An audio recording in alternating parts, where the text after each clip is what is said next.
So hi guys, di ako nagsala-sala aning kinupsan nga kanang gi-blend nga kamunggay. So muna akong ginahimo guys.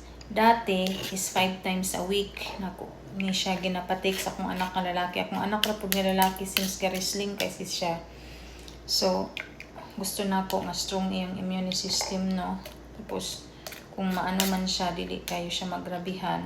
Kay since ang kamunggay, good kayo siya for kanang strong immune system, no. So ang akong gibuhat guys, apil gyud ang iyahang katong paluwa ba. Lunod ra nako siya tanan sa sa blender. Nya gibutangan ako isa ka lemon o honey.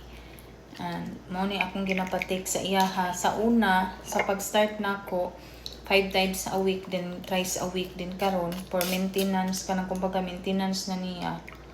Twice a week na lang kay ika nga, di ba? Masama ang sobra.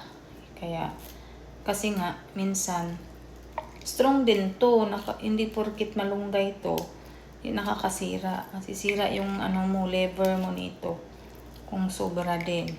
Kaya wag Tapos dili lang ko gamay ga butang, mga napulo ka paluwa.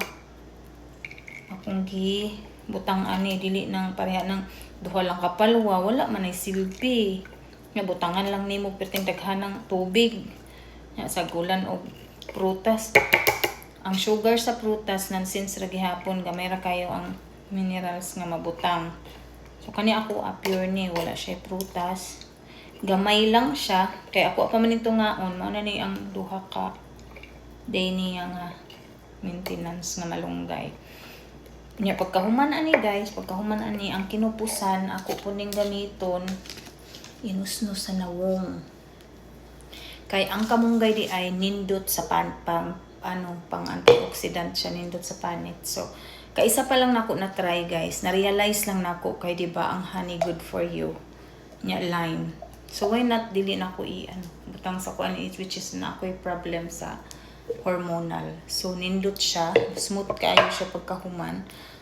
So mao ni akong gi-cleansing, akong gibabad og 30 minutes bago maligo or manghilam. So mao ra to guys, mao ni ako ang gina-maintain sa akong anak malunggay. So kailangan ako daghan kamunggay. Mananom pa kog daghan kay kulangan. Kay dili kay good ang tubo sa akong malunggay this year. So mao ra to. Bye. Sharing is caring.